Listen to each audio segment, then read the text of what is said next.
নলছড় বিধানসভা কেন্দ্রের সোনামুড়া থেকে তকসাপাড়া হয়ে বিশ্রামগঞ্জ পর্যন্ত প্রায় 25 কিলোমিটারের দীর্ঘ রাস্তা গত 8 বছর ধরে বেহাল অবস্থায় পড়ে রয়েছে। প্রতিদিন এই পথ ব্যবহার করেন হাজার হাজার মানুষ। রাস্তার বেহাল দশায় প্রতিদিন ঘটে চলছে দুর্ঘটনা, হতাহত হচ্ছেন সাধারণ মানুষ। স্থানীয়দের অভিযোগ, রাস্তা সংস্কারের জন্য সরকার 17 কোটি টাকা বরাদ্দ করলেও কাজের নামে চলছে শুধুই মাটি ভরাট। এখনো পর্যন্ত স্থায়ী পিচের রাস্তার কোনো কাজ চোখে পড়েনি।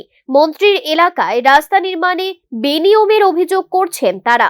রাস্তায় মাটি ফেলে রাখায় বর্ষা নামলেই রাস্তা পরিণত হয় কাদার সমুদ্রে।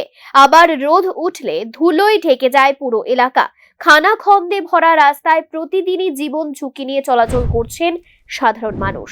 হ্যাঁ, আমরা ওদের মুখ থেকে শোনা কথা যে 17 কোটি টাকা নাকি বাজেট হয়েছে। আমাকে একটু আগে এক ভদ্রলোক বললেন, রাজেশবাবু, তিনি বললেন রাজেশ দেববর্মা, উনি আমাকে বললেন যে 17 কোটি টাকা নাকি রাস্তার বাজেট হয়েছে।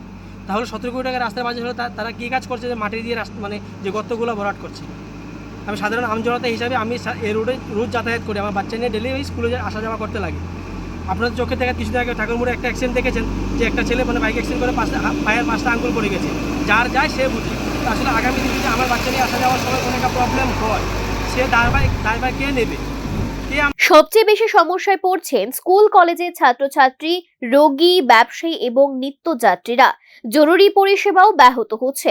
অনেক সময় অ্যাম্বুলেন্স চলাচল করতেও সমস্যার মুখে পড়ছে।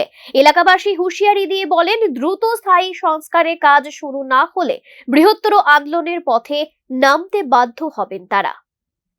Bureau report, news now.